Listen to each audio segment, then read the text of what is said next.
नमस्ते। आप सभी से अनुरोध है कि कृपया चैनल को सब्सक्राइब करें, वीडियो को लाइक करें, शेयर करें।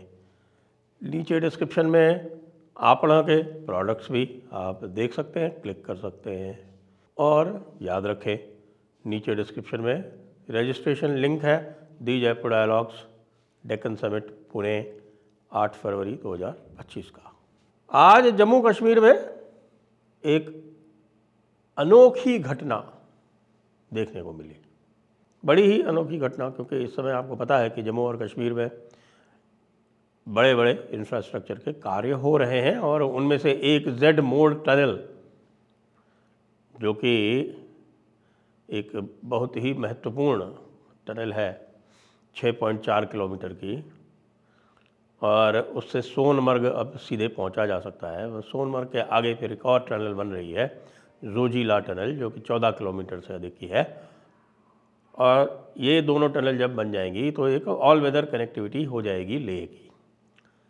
बड़ी उपलब्धि है निश्चित रूप से।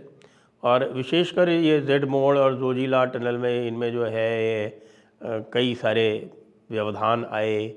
सबसे पहले आप देखिए वो IL&FS वगैरह ने बिड किया था। अब IL&FS जो है वो बाद में कंट्रोवर्सी में आ गई। तो जोजिला टनल जो अभी बनी नहीं है, उसमें लगभग 1 वर्ष और लगने वाला है। उसकी 5 बार बिडिंग हुई अलग अलग, और 5 बार बिडिंग होने के बाद उसकी प्राइस जो है बजाय बढ़ने के और कम हो गई। तो फ़ायदा तो हुआ, लेकिन समय जो है वो बहुत लग गया। तो आज उमर अब्दुल्ला साहब ने जो वहाँ पर स्पीच दी, उसमें इंडी की चिंदी हो गई। इंडी अलायंस की चिंदी चिंदी करके बिखेर दी उमर अब्दुल्ला ने। क्योंकि उमर अब्दुल्ला ने जिस प्रकार से मुक्त कंठ से प्रधानमंत्री मोदी की प्रशंसा की, उसको देख के तो भाई जो भारतीय जनता पार्टी के भी जो भक्त थे वो भी हतप्रभ रह गए कि भाई ये क्या कह रहे हैं उमर अब्दुल्ला साहब। कि उमर अब्दुल्ला साहब कह रहे हैं कि साहब आप वो व्यक्ति हैं जो वादा कर देते हैं उसको निभाते हैं,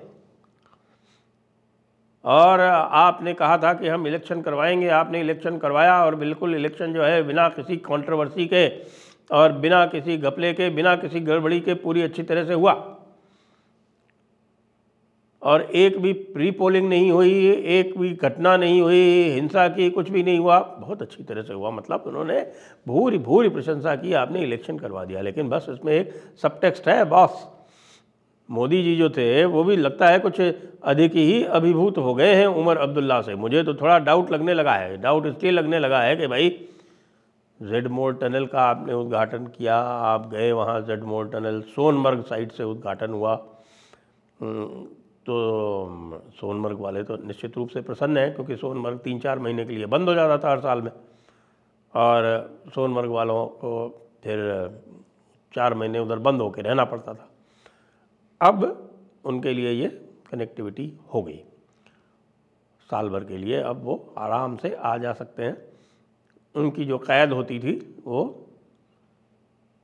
बिल्कुल एक खुली उन्मुक्त हवा में सांस लेने का एक अब ज़रिया बन गई है।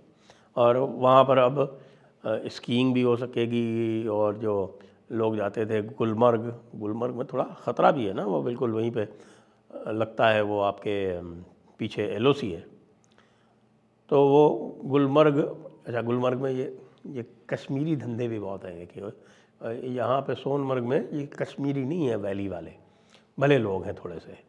और सोनमर्ग में उस वक्त ये आपके गुरेज और सोनमर्ग ये सब जो है, ये थोड़ा जिसको बोलते हैं भाषा भी बदल जाती है वहाँ पे। तो अब मैं जो कह रहा था कि भाई उमर अब्दुल्ला को जो तारीफ़ की, अब इसी चक्कर में तो नहीं है कि साहब कि आप जेड मोड टनल के उद्घाटन के लिए गए और चनाब रेल का, यानी सॉरी जो UBSRL का जो ये मिसिंग लिंक है उसका उद्घाटन नहीं किया। अभी एक बार आप जा रहे हो जम्मू कश्मीर, एक ही बार में दोनों उद्घाटन कर देते। क्योंकि अभी जो उसका ट्रायल था, कटरा और रियासी जो बचा हुआ था सेक्शन, उसका ट्रायल करना था तो उसका ट्रायल कर देते। आपने वर्चुअली इनाग्रेशन किया तो था, जब संगलदान तक ट्रेन चली थी बानिहाल से, तो बानिहाल से संगलदान ट्रेन का मोदी जी ने ही वर्चुअल उद्घाटन किया था। और अब जब बड़ी बात है, आप जेट मोड़ तक जा रहे हो, कटरा आ जाते, माता के दर्शन कर लेते, माता के दर्शन के साथ साथ वहीं पर उसका उद्घाटन कर देते हैं आप, ट्रेन चल जाती, वंदे भारत चल जाती। वैसे भी बड़ा अजीब एक वाकया आया है साहब कि रेलवे ने ट्रेन तो चला दी, कह रहे साहब हम दिल्ली से श्रीनगर की ट्रेन चलाएंगे, लेकिन दिल्ली से श्रीनगर की ट्रेन जो है वो आपको कटरा में बदलनी पड़ेगी, सीधी नहीं जाएगी। क्यों? क्योंकि साहब सिक्योरिटी रिस्क है। यार सिक्योरिटी रिस्क ऐसा क्या है? यानी जम्मू से एक टैक्सी चल के सीधे श्रीनगर पहुंच सकती है, लेकिन जम्मू से चलकर ट्रेन सीधे श्रीनगर नहीं पहुंच सकती। उसको कटरा में आपको सब लोगों को जो भी हैं ट्रेन में उनको उतरना पड़ेगा, रेलवे स्टेशन से बाहर जाना पड़ेगा, और उसके बाद आपका जो भी सामान है उसको स्कैन करा के दोबारा सिक्योरिटी करा के और फिर अंदर आके बैठना पड़ेगा। ये तो बिल्कुल जैसे इंटरनेशनल ट्रांसशिपमेंट होता है उस तरह की स्थिति हो गई कि आप जाइए, बाहर निकलिए, उसके बाद फिर वापस आइए। तमाशा है भाई। उमर अब्दुल्ला जी तो खैर जानते हैं, मोदी जी को भी मैं अपने प्रशासनिक अनुभव से ये बताना चाहूँगा कि भाई इस सिक्योरिटी वालों की सुनो अवश्य, लेकिन इतनी भी मत सुनो कि बिल्कुल जो उनकी जो इस प्रकार के जो एडवाइस जो ये इन्होंने दिए हैं उसके चक्कर में आ जाओ। भाई ये फ़्लाइट नहीं है, मुझे मालूम है फ़्लाइट का रिस्क है, फ़्लाइट का रिस्क है। आप डबल श्रीनगर में चेकिंग होती है, पहले आधा किलोमीटर पहले होती है, फिर एयरपोर्ट के बाहर होती है, तगड़ी चेकिंग होनी चाहिए। फ़्लाइट का रिस्क अलग लेवल का होता है, लेकिन ट्रेन में गज़ब है भाई मामला। खैर कहने का मतलब ये था कि अब क्या मोदी जी दोबारा जाएंगे? वो उमर अब्दुल्ला से वो इतने प्रभावित हो गए हैं कि वहाँ दोबारा जाएंगे। अच्छा, आज गडकरी जी ने उसमें जो है वो पूरी लिस्ट, पूरी फहरिस्त बता दी कि साहब कौन कौन से जो हैं वो बनेंगे। इसके ऊपर जम्मू वालों के बड़े एक, मैं कहूँ कि उनके एक चिंताएं हैं, और वो चिंताएं जो हैं वो मुझे तो उचित भी लगती कि गडकरी जी ने कहा 4 कॉरिडोर बनेंगे। 4 कॉरिडोर में से एक तो जम्मू से श्रीनगर वाला कॉरिडोर है 250 किलोमीटर का सीधे सीधे जो जाता है, और उसमें 33 टनल बननी है, और 18 बन गई हैं, 15 बन गई हैं, 18 बननी है, और उसमें से 9 अभी कंप्लीट हो जाएगी। बहुत अच्छा काम है, कोई उसमें समस्या की बात नहीं। लेकिन अब आपने जम्मू बाईपास वाले जो बना दिए हैं उससे सिक्योरिटी रिस्क असली वहाँ है। सिक्योरिटी रिस्क सीधे ट्रेन श्रीनगर पहुँचाने में नहीं है।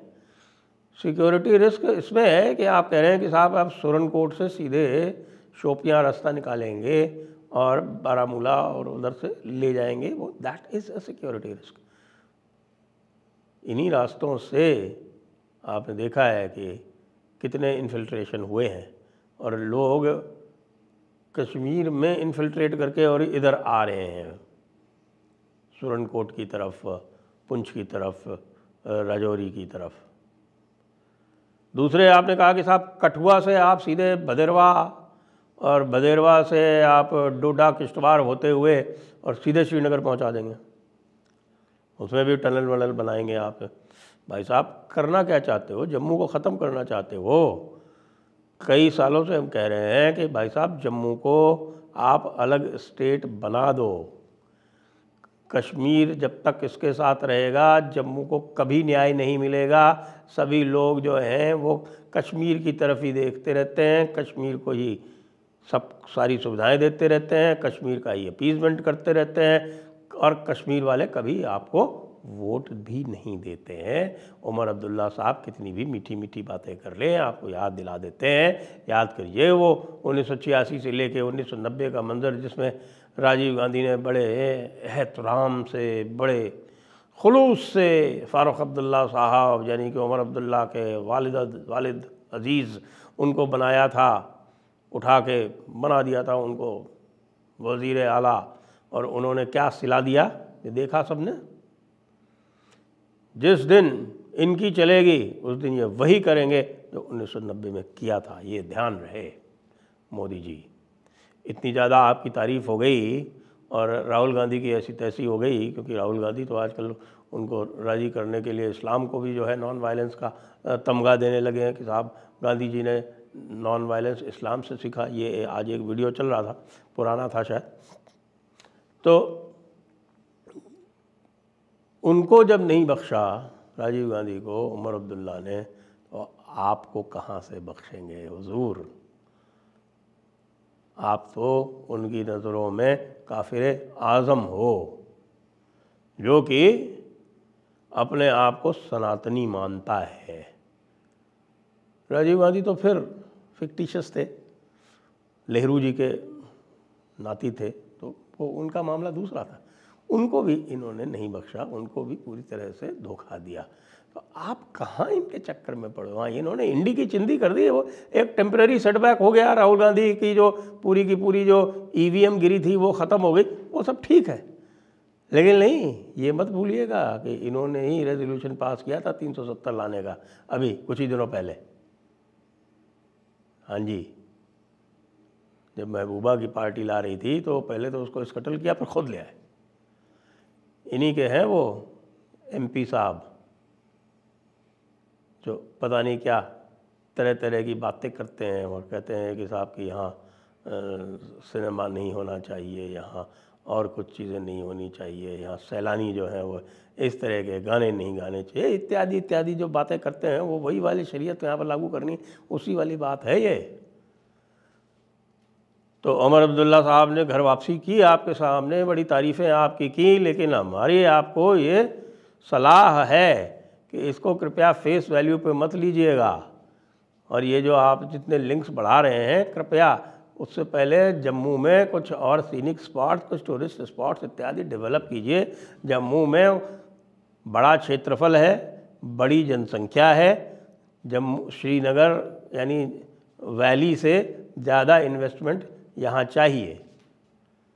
कृपया उमर अब्दुल्ला की घर वापसी से आप विचलित ना हों, आप उमर अब्दुल्ला के चक्कर में ना आ जाएं, उनकी धोखेबाजी की चक्कर में ना आ जाएं। बहुत ही शातिर लोग हैं, समझ के चलें। अल्तक़ैया हो रहा है और अल्तक़ैया आप समझ नहीं रहे हैं, ऐसा मुझे लग रहा है।